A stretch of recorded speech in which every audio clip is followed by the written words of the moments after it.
Baik, Assalamualaikum warahmatullahi wabarakatuh. Di sini saya akan menjelaskan mengenai review saya. Pertama-tama perkenalkan, nama saya Nurul Hatimah. Saya dari program studi pendidikan agama Islam, Fakultas Tarbiyah dan Ilmu Keguruan, Universitas Islam Ahmad Dahlan Sinjai. Saya akan menjelaskan atau memaparkan hasil review saya mengenai mata kuliah Antropologi Pendidikan kelompok 10 dan 11 yang diampu oleh dosen Antropologi Pendidikan yaitu Bapak Muhammad Qadir SPD MPD. Baik, langsung saja, yaitu yang pertama kelompok 10 yaitu perubahan sosial dan pendidikan. Perubahan sosial masyarakat Indonesia sama dengan ke arah masyarakat Indonesia baru. Yang restorasi pendidikan nasional.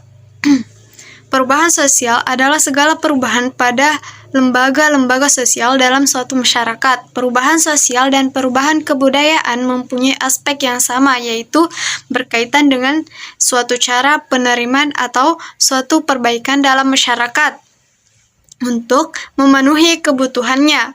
Bentuk perubahan sosial yang terjadi dalam kehidupan terbagi ke dalam beberapa bentuk, diantaranya perubahan sosial yang terjadi berdasarkan kurun waktunya, yaitu cepat dan lambat, evolusi dan revolusi. Perubahan sosial kecil dan besar berpengaruh terhadap masyarakat.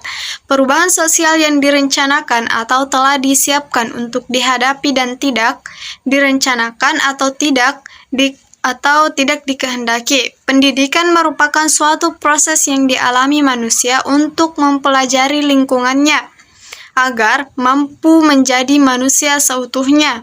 Sederhananya, ialah pendidikan merupakan proses tidak tahu ke belum tahu menjadi tahu dan paham. Pendidikan ada dan hidup di dalam masyarakat, maka keduanya saling memiliki keterkaitan dan ketergantungan. Pendidikan mengabdi kepada masyarakat dan masyarakat semakin berkembang dan maju melalui jalur pendidikan.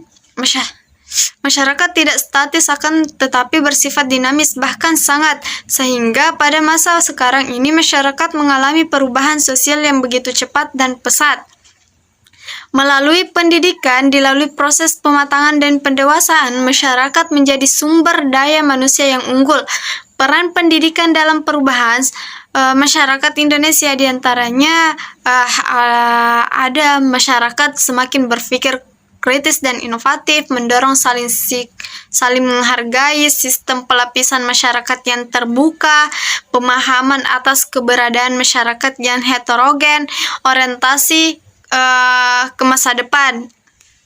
Kemudian ada beberapa faktor yang mempengaruhi perubahan sosial di Indonesia, yang meliputi pertumbuhan penduduk yang cepat, urbanisasi yang meningkat, kemajuan teknologi, dan perubahan budaya.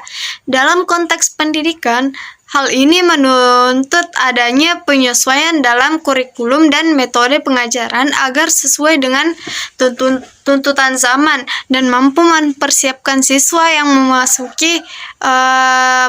memasuki dunia kerja yang semakin kompetitif. Sebagai kesimpulan, perubahan sosial di Indonesia berkaitan erat dengan pendidikan yang ada di Indonesia pula. Pendidikan berperan dalam meningkatkan kemampuan berpikir kritis, menghargai orang lain, membuka peluang sosial, memahami perbedaan, dan mengarahkan ke masa depan yang lebih baik. Untuk mencapai masyarakat Indonesia yang baru, pendidikan perlu fokus pada pengembangan potensi kreatif, nilai keadilan, moral, kecerdasan, watak, dan kepribadian yang sesuai dengan jiwa Indonesia. Restorasi pendidikan nasional menjadi penting untuk peningkatan kualitas pendidikan dan mempersiapkan generasi muda menghadapi perubahan sosial dan tuntutan zaman. Dengan pendidikan yang baik, Indonesia dapat membangun masyarakat yang maju dan sejahtera. Kemudian adapun yang kelompok 11 yaitu ruang kelas sebagai sistem sosial, sama dengan ruang kelas sebagai satu sistem. Ruang kelas merupakan suatu tempat berlangsungnya sistem belajar mengajar di mana siswa dan guru bertatap muka secara langsung dan melakukan interaksi. Dalam interaksi yang dilakukan di dalam kelas, siswa, guru, dan seluruh sistem manajemen yang ada di sekolah harus mengetahui fungsi subsistem guru dalam melakukan atau menunjang keberhasilan belajar siswa.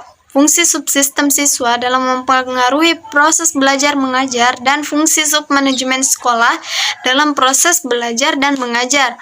Ada di antaranya struktur sosial kelas, pola komunikasi di dalam kelas, kemudian iklim sosial di dalam kelas.